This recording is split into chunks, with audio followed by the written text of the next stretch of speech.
DEI, ESG, Marxism, and the death of a secular religion. Let's hope so. I want to have a little fun here. I want to go back 1979. I'm a Monty Python fan. And in their film, The Life of Brian, again, this is 1979. There's a dialogue that takes place in the film. I'm not going to explain the entire movie. This is set in Roman Empire. They're at a Roman forum, and there's a conversation taking place. And you've got characters here, one played by John Cleese, and you got Susan Jones Davis. Anyway, I'll go through the conversation. This is 1979. There are a bunch of people having a conversation, and one of the characters keeps using female pronouns in the dialogue. And, after a long pause, this character named Stan reveals, I want to be a woman. From now on, I want you to call me Loretta, not Stan. It's my right as a man, Stan asserts, saying, I want to have babies.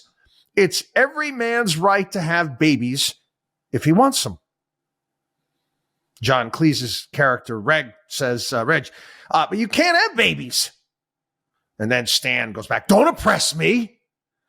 I'm not oppressing you, Stan. You haven't got a womb. Where's the fetus going to gestate? You're going to keep it in a box? After Stan starts to cry, Judith chimes in with her idea. Suppose you agree that he can't actually have babies, not having a womb, which is nobody's fault, not even the Romans, but that he can have the right to have babies. Good idea, Judith, says Francis. We shall fight the oppressors for your right to have babies, sister, sorry. And then Red said, well, what's the point of fighting for his right to have babies when he can't have babies? It's symbolic of our struggle against oppression, explains Francis. And then Reg responds, it's symbolic of his struggle against reality. And again, ESG, DEI, breaking all normal rules of the universe that apply every single time they're tried. And it's Marxist by design. It's Marxist by design because Marxism is about gaining power to implement societal change, right? Societal change. Everybody out there is being oppressed, and we're going to deal with all of those oppressors out there. Right. It's nonsensical at its face because that's what Karl Marx saw. Oppressors and colonial struggles everywhere. What we have now, and Andy Kessler talks about it, he had a piece about it today in the Wall Street Journal. So the uniformity of thought known as intersectionality fostered by DEI meant all oppressed people must support all others who are oppressed.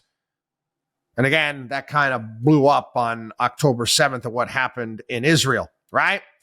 Again, we go through all the litany of things that we've talked about. Talk about ESG investing.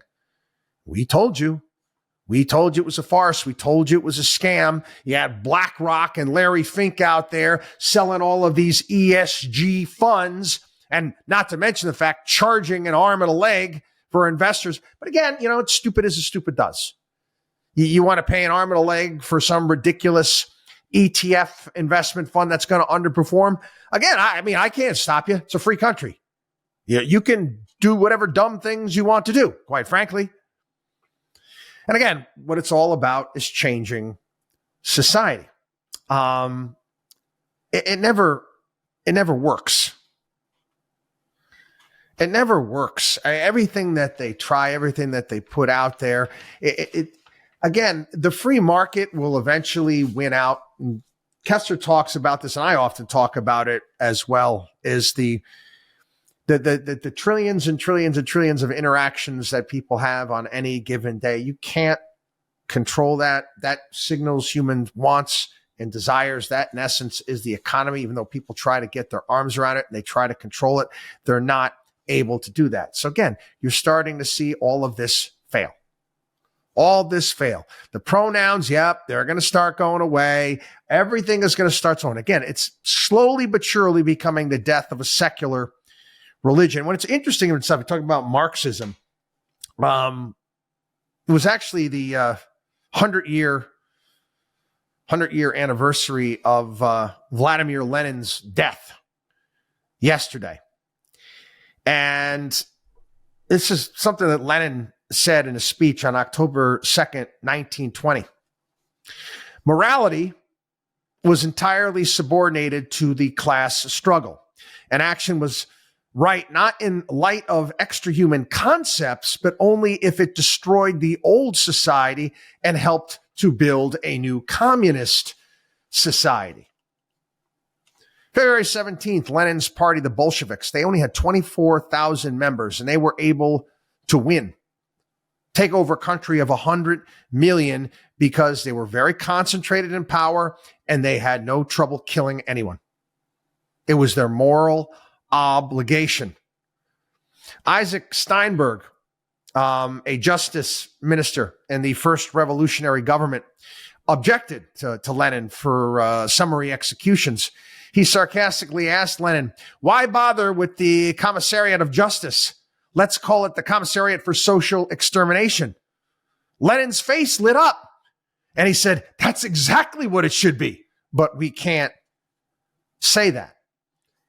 And again, Marxism, and again, its relatives, DEI, ESG, they scorn for any sort of ethical and morality norms, anything like that. And again, it still exists today, even though we don't have, for a period of time, you had, almost a third of the global population that was living under communist regimes. We don't have that anymore, but you do have the same my way or the highway authoritarian nonsense that's taken place. Oftentimes I talk about China.